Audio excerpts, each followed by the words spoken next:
Yo guys, what is up?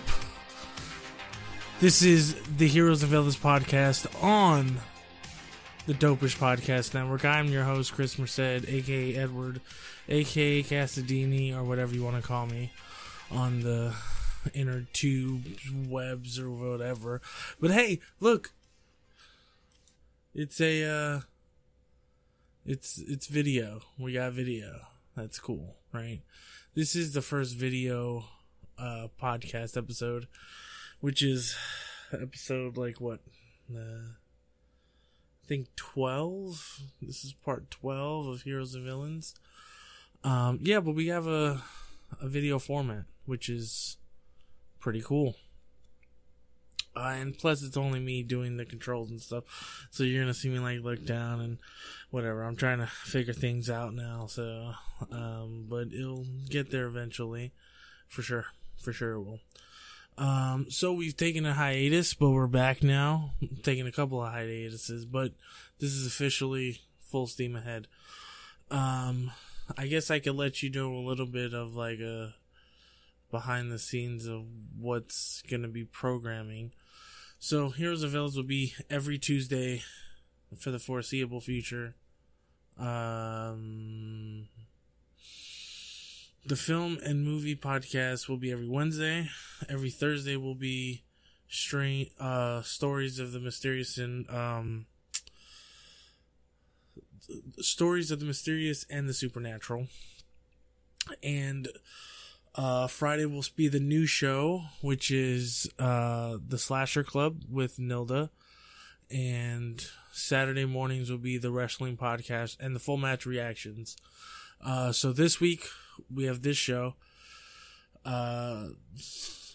Tomorrow we're going to be doing reviewing Artemis Fowl, 13 Reasons Why Season 4, and The King of Staten Island. And then Thursday we're going to do the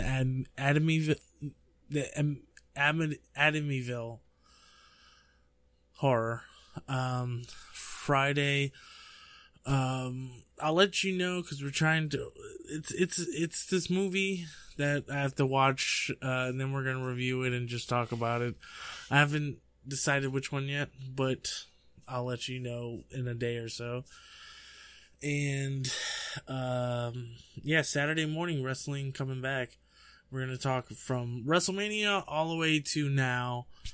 Things that's been happening, things that we don't like, things we do like, and full match reaction will be Shawn Michaels going against his tag team partner Stone Cold Steve Austin, the King of the Ring 1997, which I haven't seen ever, actually. So that's going to be pretty cool. No one remembers that, actually. I think it was a double disqualification, but that's neither here or there. Tonight, we are talking about Heroes and Villains. And something big happened. We had something crazy. PS5 reveal debuted. A lot of games, a lot of stuff like that. We have a little bit of news. And we're going to finish things off with our comic book pull list for tomorrow, which we're bringing back. We actually are comic book readers, so I definitely wanted to do that again. So let me get everything together now. We're going to start off with some stories, then go into the PS5, leading into the comic book list for Wednesday. Let me see if this loads. Alright, cool. Yeah, we have it here. Let me see. Yeah, okay, cool. Alright, so the first story, if you don't know, The Rise of Ultraman #1, Marvel Comics is revealing this new comic with the cover with Alex Ross. If you know me, you know I love all things Alex Ross. Marvel's was great. Anything he does with the Justice League, or just anything in general, is something that I really like and I lean towards too. But Ultraman has been famous since the 1960s, so it's pretty cool to have, him recognized in that, in this medium, actually. What is said is across the globe, this is a synopsis. Across the globe, Ultraman is an iconic and well-recognized character as Spider-Man or Iron Man. So when the opportunity arose for us to introduce his mythos to a new generation, as seen through the Marvel lens, we didn't take that responsibility lightly. For the fans of the 1966 classic series, there will be plenty of Easter eggs that you'll recognize. But for those who have never experienced Ultraman's story before, this series will start at square one, launching an epic showdown fit for the modern age. So that's pretty cool. I remember Ultraman. I got the toys and stuff. It's basically, you know, kaiju. It's kaiju stuff. So, you know, like Godzilla, guys in suits, Mighty Morphin Power Rangers, it's basically anything like that. Big Bad Beetleborgs, where it's just over the top. That's where Ultraman lives. So, that should be pretty freaking cool. Still going back with, I guess, with comic book related, Marvel Comics confirms that the Green Goblin is finally making his appearance. Now, we've seen him in the Amazing Spider-Man comic book, but he's going to play a bigger role in the Marvel Universe. So, this is what the press release said. Spider-Man has been published harder than he has in a very long time, and ways he has never been before. Okay? Now that's a text for Amazing Spider-Man 850, which is kind of crazy considering 700 was supposed to be the last one. Anyway, how far can he be pushed before he breaks? Who he has to face this issue is going to answer this very clearly, as we are one issue from Amazing Spider-Man LGY 850. And it says that the Green Goblin returns and he's, you know, gonna play a bigger role. I like that. I'll probably get 850. I mean, I love Spider-Man. The stories, they just become a little lackluster and stuff, so that's either here or there. Next story. Guardians of the Galaxy 3 will most likely be James Gunn's last turn with the group. And going forward, Guardians of the Galaxy 4 will feature new heroes or a new team. My thoughts about this is, I guess they're playing Guardians like an Avengers.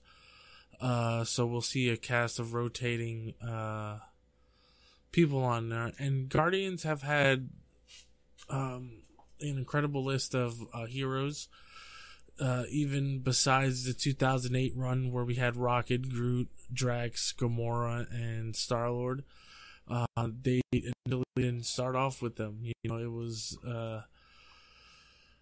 Yondu was a part of the original gang, and so I'm pretty sure they'll have some sort of genesis of a new team. Maybe keep some people. I hope they keep Rocket. That's the guy I like the most. Groot, he keeps dying, so I don't know if they want to really keep him. Drax, I can see him going out in a blaze of glory, but Dave Bautista, you know, he's such a good in that character.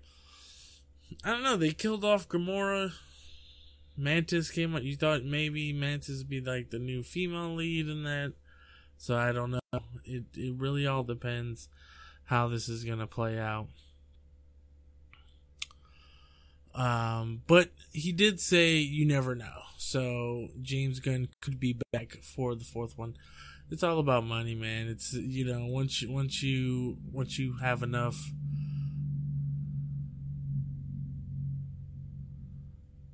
Is that an alien ship? I'm just kidding. Oh. They could see me now. Anyway, Star Wars Squadrons came out it didn't come out, the trailer came out this week, and it looks phenomenal. It looks like it's taking place between episode 6 and episode 7, because they clearly said the New Republic. And I think the Red Squadron, the Imperials, is the 181st. I believe. Don't quote me on that. I think it is. And it's basically a flight simulator, a game, which, Star Wars, the space scenes, the space dogfights are incredible, so you definitely want to be in part of that. Plus, Battlefront 2, even the first Battlefront, when, the mechanics behind you being in a cockpit of an X-Wing or a cockpit of a TIE fighter, it was amazing. I liked it. That part of the game, not the other parts of the game in whole, but the dogfighting aspects was really dope, man. So, looking at the trailer, you see a lot of it's a lot of unique stuff. There's 5-on-5, I think. So I think 10 people in total of a game. It looks like it. You see like a Death Destroyer coming out of the clouds, which is pretty cool, because anytime you see a Star Destroyer doing anything visually from afar away, it's nice. Solo, we got that inside the Kessel Run. It's pretty dope. I mean, they said it's going to be a very limited story, which is great. They're going to focus on multiplayer. It's Motive and Lucasfilm, so I definitely am looking to this. They did give us some pictures, some in-game stuff. Looks very cool. From what I can see, you could play as a couple of vehicles. There's a Y-Wing, X-Wing, A-Wing, and a what is it called? What is that?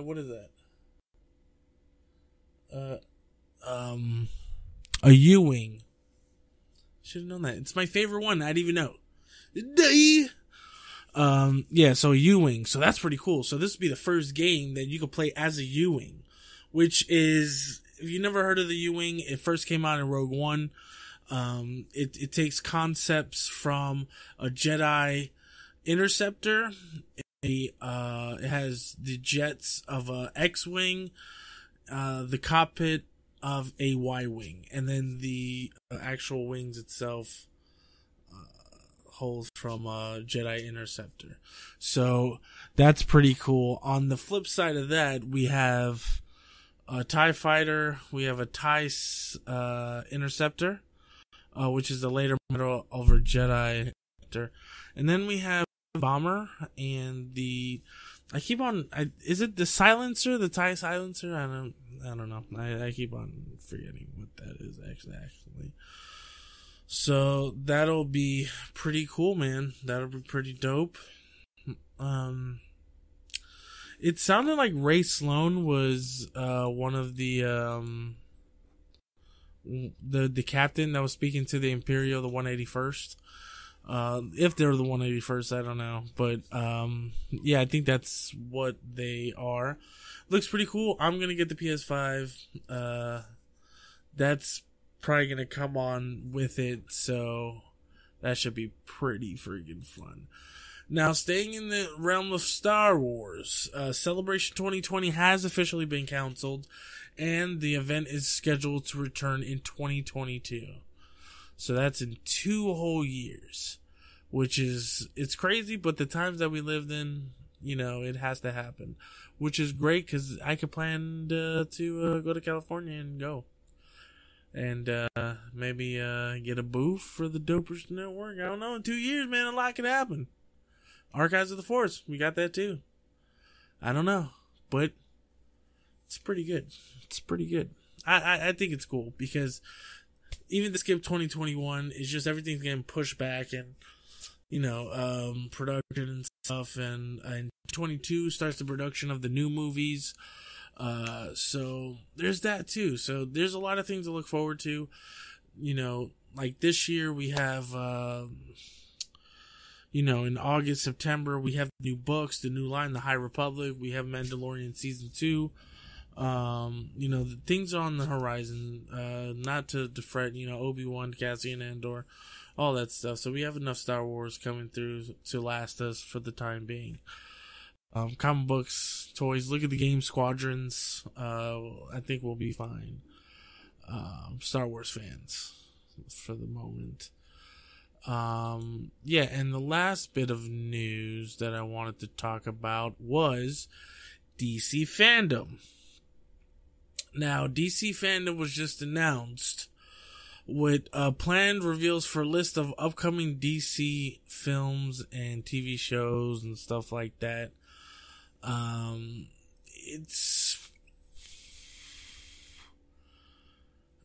It's okay. So this, I'm just gonna read this off rip.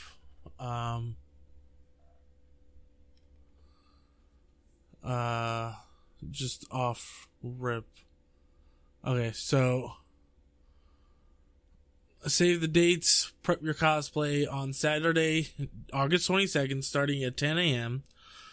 Warner Brothers will welcome fans everywhere into the DC Fandom, a free virtual fan experience where no badge is required. Okay.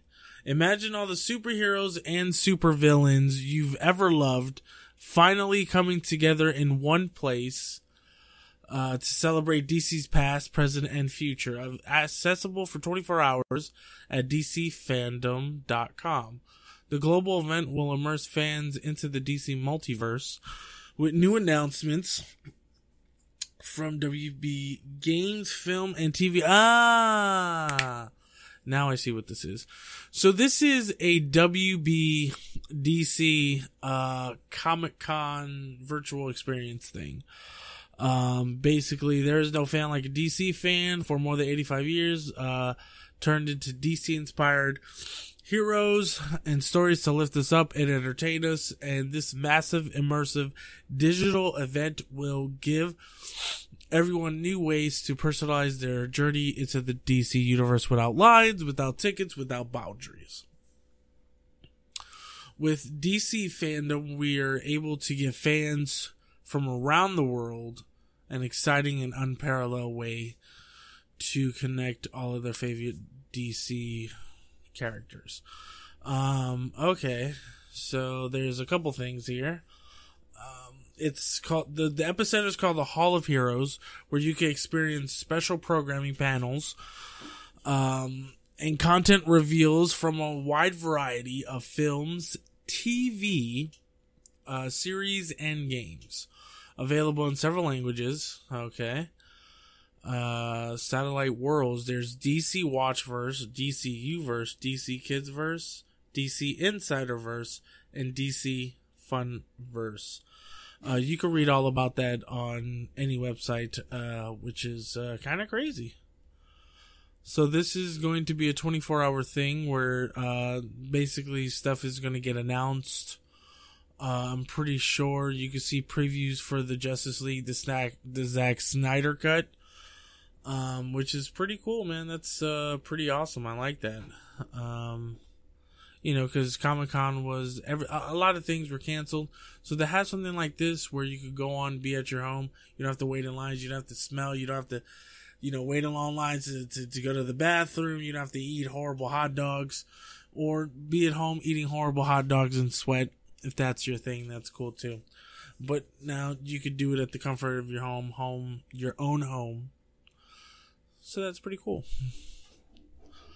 Alright, so let's get into the goody. So this week, it was revealed that the PS5 is coming out. I'll give you the release date, the launch games, and everything you need to know about the Sony PlayStation 5. I am a PlayStation fanatic. I know people love their Xbox, but I'm PlayStation, man. I'm Sony.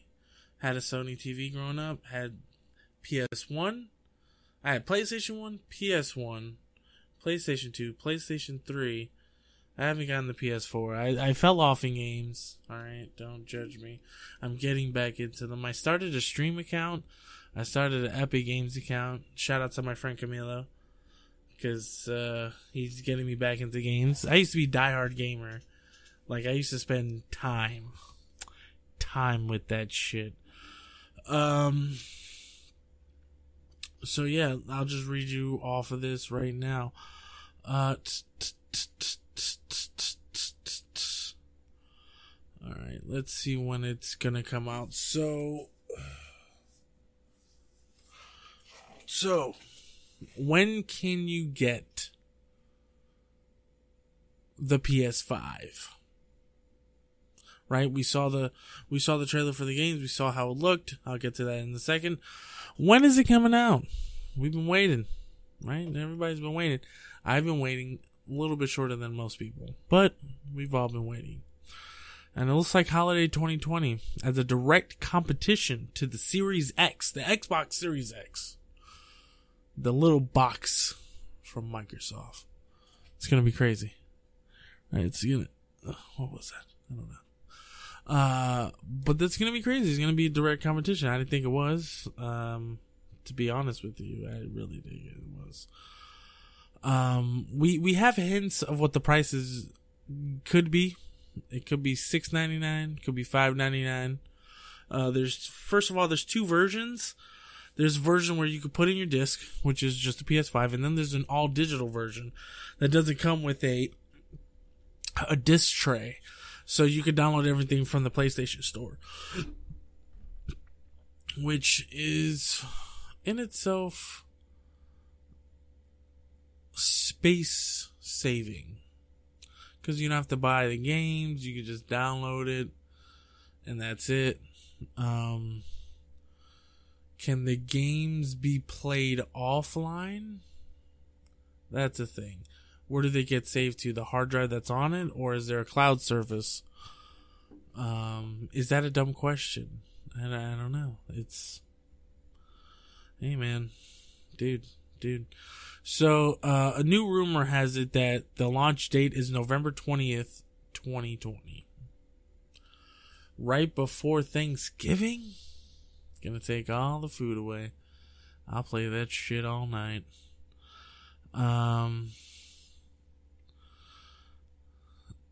Like I said, prices we don't really know. Look, man, it could go from 5 to 800. That's what I'm saying. 5 to 800. You don't know what's in this. I'll let you know in a second what's in it. It's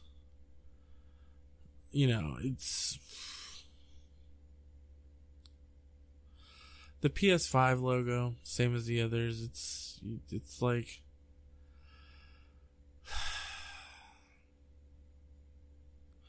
so I'll just give you. Here's the specs. The CPU is at 8X Zen 2 cores at 3.5 gigahertz. The GPU is 10.28 teraflops at 36 CUs at 2.23 gigahertz. The GPU Arch is a custom Retina 2. The memory is 16 gigabytes DDR6. GDDR6, 250-bit. Memory is 448 gigabytes a second. Internal storage, 125 gigabytes at standard. The I/O is 5.5 gigabytes raw. Typical 8 to 9 gigabytes compressed. The expandable storage will be NVMe SSD slot, so you could swipe them out. External could be a USB hard drive. And the optical drive is a 4K UHD Blu-ray drive, which is great. 4K. That's awesome. I like that. Maybe, you know what?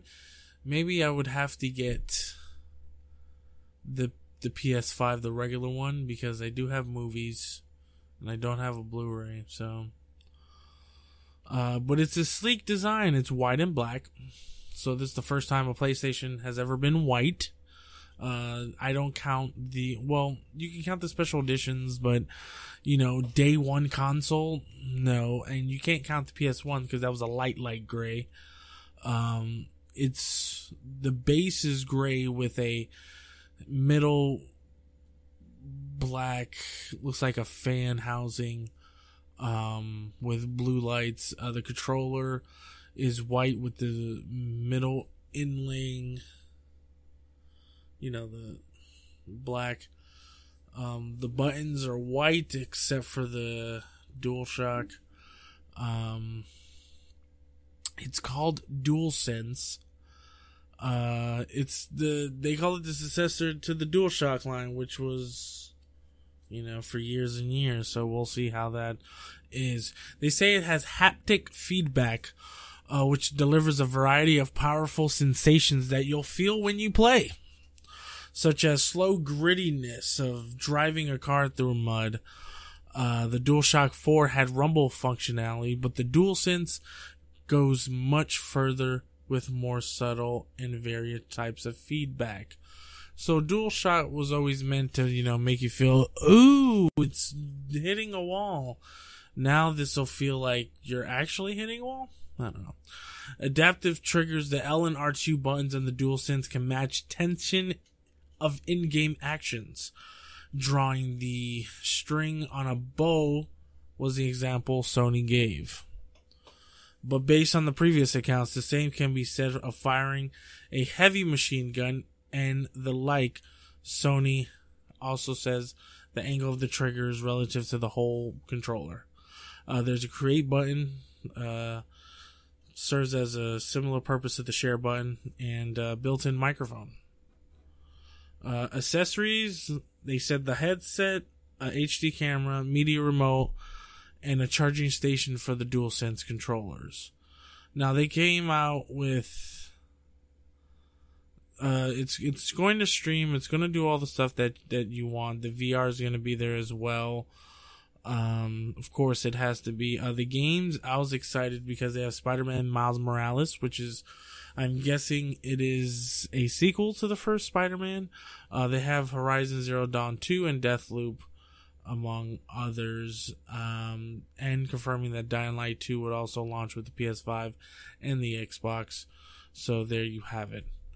What do you guys think of the PS5? Do you love it? Do you hate it? Do you wish it looked something else? Is it a direct competitor to the Xbox?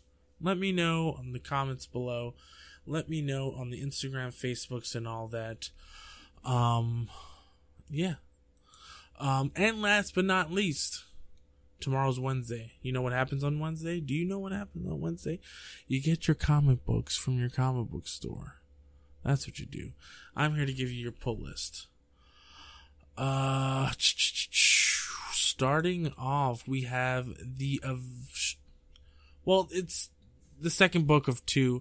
It's called Strange Adventures. Now, Strange Adventures meets with a man called, wow, why am I blanking? I hate this. Alan Strange.